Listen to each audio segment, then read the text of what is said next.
Hi, it's me again with CorelDRAW Tips and Tricks, and somebody sent me this pretty crude pencil drawing. It's actually going to be an earring, spelled out like love. And the reason I decided to make the video is because I drew this entirely with rectangles. So we're just going to draw one. Well, almost entirely. These points right here weren't, but I'm going to take my rectangle tool. I'm going to go from that corner to that corner. I'm going to take my rectangle tool, go from that corner to that corner.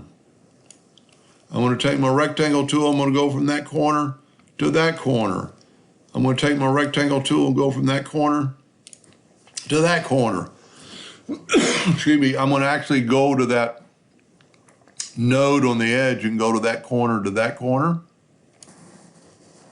Now, theoretically, you'd want to use the same size, so we're going to just move it down.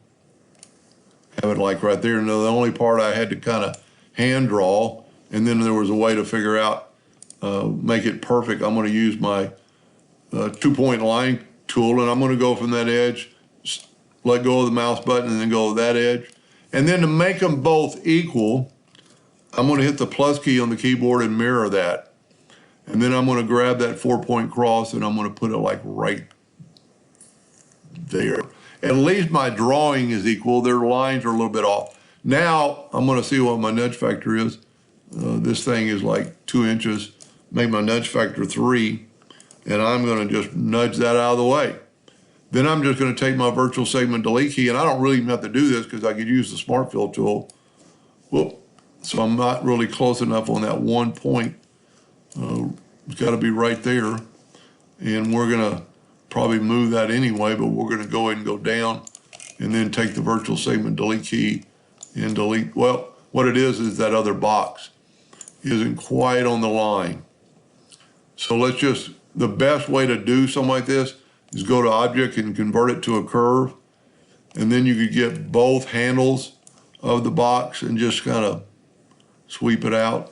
And then you could take the virtual segment delete key and do that. Now, to make sure this is in the middle, because that would really help on their drawing, I'm going to take the parallel dimension tool, and I'm just going to go from that node right there, and I get 0.15, and I'm 0.14, which is really close enough. But if I set my nudge factor on something little, like 0.001, I can actually grab this box and just nudge it over. Whoop, I must not have moved it.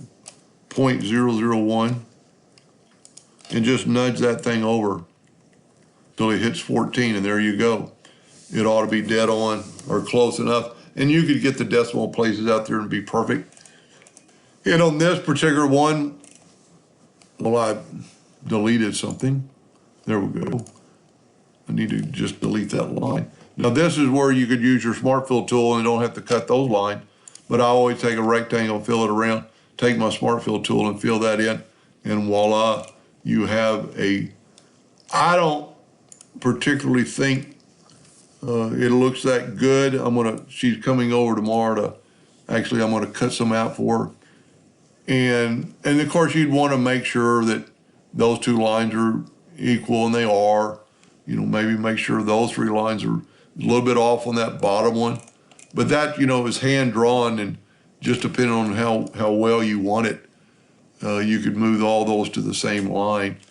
Matter of fact, you could just move that one down, holding down the control button, move that up, move this up, and there you have it. And then you're ready to go.